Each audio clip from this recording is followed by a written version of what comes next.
भगवान श्री कृष्ण ने अश्वत्थामा के माथे की मणि ले ली थी और जो कि अश्वत्थामा था उसको भगवान श्री कृष्ण ने श्राप दे दिया था कि तुम कलयुग के अंत तक जीवित रहोगे और ऐसे ही भटकते रहोगे।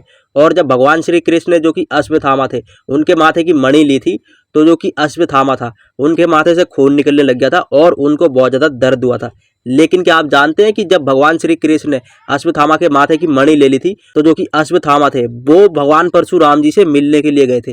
और अगर आपको इस चीज़ के बारे में नहीं पता कि भगवान परशुराम से जो कि अश्वत्थामा थे जब भगवान श्री कृष्ण ने उनके माथे की मणि ले ली थी तो वो उनसे मिलने के लिए क्यों गए थे, अगर आपको इन सब चीज़ों के बारे में नहीं पता तो बने रहिए इस वीडियो के अंत तक। आज हम आपको यही बताएंगे कि जो भगवान परशुराम थे अश्वत्थामा की जब भगवान श्री कृष्ण ने माथे से मणि ले ली थी तो वो भगवान परशुराम से मिलने के लिए क्यों गए थे। तो सबसे पहले हम बात कर लेते हैं अश्वत्थामा के मणि और श्राप के बारे में। महाभारत का जब युद्ध समाप्त हो जाता है तो जो कि अश्वत्थामा था उसको जो कि पांडव थे उनसे अपना प्रतिशोध लेना था, क्योंकि जो पांडव थे उन्होंने जो कि भगवान श्री कृष्ण थे उनके साथ में मिलके गुरु द्रोणाचार्य के साथ छल करा था और उनका वध करा था। इसी के चलते जो कि पांडव थे उनसे जो कि अश्वत्थामा था वो बहुत ज्यादा क्रोधित हो जाता है और उनसे वो प्रतिशोध लेने की भावना भी रखता है। और वहीं पर कहा जाता है कि जब महाभारत का युद्ध समाप्त होता है तो जो कि अश्वत्थामा था उन्होंने जो कि द्रौपदी थी उनके पुत्रों का सर भी काट दिया था। और जब इस चीज के बारे में पांडवों को पता चलता है तो जो कि अश्वत्थामा था उसको पांडव घेर लेते हैं और उनसे युद्ध करने लग जाते हैं। वहीं पर आपको मैं बता देता हूँ कि जो अश्वत्थामा था वो भी बहुत ज्यादा शक्तिशाली था।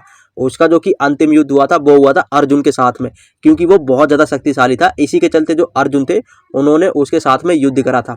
और जो कि अश्वत्थामा थे वो अर्जुन से जब युद्ध करते हैं तो कहा जाता है कि जो अश्वत्थामा था और जो कि अर्जुन थे वो दोनों ही ब्रह्मास्त्र का उपयोग करते हैं। लेकिन जो अर्जुन थे उनको ब्रह्मास्त्र वापस लेने की विधि आती थी और वहीं पर जो कि अश्वत्थामा था उसको ब्रह्मास्त्र लेने की विधि नहीं आती थी। और जब दोनों ही ब्रह्मास्त्र से एक दूसरे पर प्रहार करते हैं तो जो कि अर्जुन थे वो अपना ब्रह्मास्त्र वापस ले लेते हैं, क्योंकि जो भगवान श्री कृष्ण थे वो उन्हें समझाते हैं कि अगर ये दोनों महाअस्त्र टकरा गए तो धरती का विनाश हो जाएगा। इसी के चलते जो कि अर्जुन थे वो अपना छोड़ा गया ब्रह्मास्त्र वापस ले लेते हैं। लेकिन जब यही चीज अश्वत्थामा से कही जाती है तो जो कि अश्वत्थामा थे वो क्या करते हैं कि उन्हें ब्रह्मास्त्र चलाना तो आता था लेकिन उन्हें वापस मोड़ना नहीं आता था। तो जो कि अश्वत्थामा थे वो कहते हैं कि मुझे इसको लौटाने की विधि नहीं आती है। तो अश्वत्थामा को कहा जाता है कि जो तुम्हारा ब्रह्मास्त्र है इसकी दिशा तुम कहीं और मोड़ दो। अगर तुम्हें वापस लेना नहीं आता तो इसकी दिशा तो कहीं और मोड़ ही सकते हो, क्योंकि अर्जुन ने तो अपना ब्रह्मास्त्र वापस ले लिया था लेकिन जो अश्वत्थामा था उसको अपना ब्रह्मास्त्र लेना वापस आता ही नहीं था, उसको खाली चलाना आता था।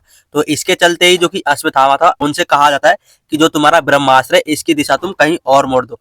अब जो कि अश्वत्थामा था वो क्या करता है कि वो अपने ब्रह्मास्त्र की दिशा कहाँ मोड़ देता है, अभिमन्यु की पत्नी उत्तरा के गर्भ की तरफ।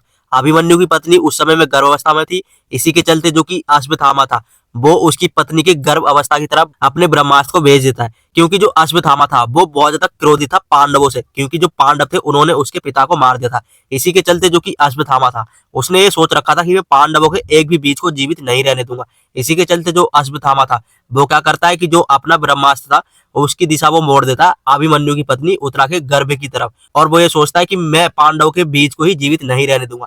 तो यहाँ पर जो कि भगवान श्री कृष्ण थे वो अश्वत्थामा से बहुत ज्यादा क्रोधित हो जाते हैं, क्योंकि अश्वत्थामा अभी तक जो करते आया था भगवान श्री कृष्ण ने उसको कुछ नहीं कहा था। लेकिन जो अश्वत्थामा था उसने जो अभी बच्चा संसार में आया नहीं है वो अभी अपने माँ के पेट में ही है, वो अपनी माँ के गर्भ में ही है, उसकी तरफ जब अश्वत्थामा ने ब्रह्मास्त्र जैसे महाअस्त्र का प्रयोग करा उसको मारने के लिए, तो जो कि भगवान श्री कृष्ण थे वो अश्वत्थामा से बहुत ज्यादा क्रोधित हो जाते हैं और अश्वत्थामा के माथे की मणि ले लेते हैं और उसको वो श्राप भी दे देते हैं कि तुम कलयुग के अंत तक भटकते रहोगे और इसी तरह से तुम भटकते रहोगे।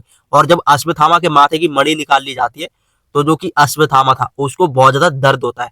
और मैं आपको ये बता दूं कि जो अश्वत्थामा था जो उसके माथे की मणि थी कहा जाता है कि वो उसकी हर तरीके से रक्षा करती थी, अश्वत्थामा पर कोई भी संकट वो नहीं आने देती थी। इसी के चलते जो अश्वत्थामा था वो बहुत ज्यादा शक्तिशाली भी था। वैसे तो वो एक बहुत अच्छा योद्धा भी था, लेकिन जो मणि थी वो उसको बहुत अच्छे तरीके से बचाती थी। इसी के चलते जो भगवान श्री कृष्ण थे उन्होंने जो कि अश्वत्थामा थे उनके माथे की मणि निकाल ली थी और उनको ये श्राप भी दे दिया था कि तुम कलयुग के अंत तक भटकते रहोगे और इसी तरीके से भटकते रहोगे। आपने देखा ना जब भगवान श्री कृष्ण उसके माथे की मणि ले लेते हैं तो उसके माथे से खून निकलने लग जाता है और वो दर्द के मारे चिल्लाने लग जाता है। तो इसी के चलते कहा जाता है कि जब भगवान श्री कृष्ण ने उसके माथे की मणि ले ली थी तो जो कि अश्वत्थामा था उसके बाद कहा जाता है कि वो भगवान परशुराम जी से मिलने के लिए भी जाता है। और जो कि अश्वत्थामा थे वो भगवान परशुराम जी से मिलने क्यों गए थे, ताकि उनका दर्द कम हो सके, उनकी पीड़ा कम हो सके। इसी के लिए जो कि भगवान परशुराम थे, अश्वत्थामा उनसे मिलने के लिए आए थे। और जो कि अश्वत्थामा थे, जब वो भगवान परशुराम जी से मिलने के लिए आते हैं, इसके लिए कुछ उपचार मांगते हैं, तो जो कि भगवान परशुराम थे वो क्या कहते हैं कि जहां पर ज्ञान होगा वहां पर पीड़ा कम होगी। और जो कि अश्वत्थामा थे, उनको भगवान परशुराम जी इस चीज के लिए सुझाव देते हैं कि जहां पर ज्ञान होगा वहां पर पीड़ा कम होगी। भगवान परशुराम जी कहते हैं कि अगर बुद्धि और ज्ञान है तो तुम्हें पीड़ा कम होगी। लेकिन जो अश्वत्थामा थे वो कहते हैं कि ये कैसे संभव है। तो भगवान परशुराम जी बताते हैं कि हमारी तरह ही जो कि महर्षि वेदव्यास जी है वो भी चिरंजीवी ही है, और आप उनके सानिध्य में रहिए और आपको इससे पीड़ा कम हो सकती है। तो जो कि भगवान परशुराम जी थे वो यहाँ पर जो कि अश्वत्थामा थे उनको जो कि वेदव्यास जी थे उनके पास जाने का सुझाव देते हैं। और जो कि अश्वत्थामा थे वो भगवान परशुराम जी के पास किस लिए आए थे, ताकि जो उनके माथे से रक्त बह रहा और जो उनको पीड़ा हो रही है उसका उपचार हो सके, उसको कम किया जा सके। तो जो कि भगवान परशुराम जी थे वो अश्वत्थामा को कहाँ भेज देते हैं, महर्षि वेदव्यास जी के पास। क्योंकि जो महर्षि वेदव्यास जी है वो भी इतने बड़े ज्ञानी है, क्योंकि उन्होंने महाभारत जैसे ग्रंथ की संरचना करी है। तो जो कि भगवान परशुराम जी थे वो जो कि वेदव्यास जी थे उनके पास में उनको भेज देते हैं, ताकि उनकी पीड़ा कम हो सके और उनके माथे का दर्द भी कम हो सके। लेकिन जो कि अश्वत्थामा है वो आज भी धरती पर कहीं ना कहीं भटक रहे हैं, और जो कि भगवान विष्णु के 10वें अवतार जो कि कल्कि है उनकी प्रतीक्षा कर रहे हैं। क्योंकि जब भगवान विष्णु का 10वां अवतार कल्कि होगा तो जो कि अश्वत्थामा है वो भी उनकी कलि पुरुष को हराने में सहायता करेंगे, और जो कि अश्वत्थामा है उनको मुक्ति प्राप्त होगी।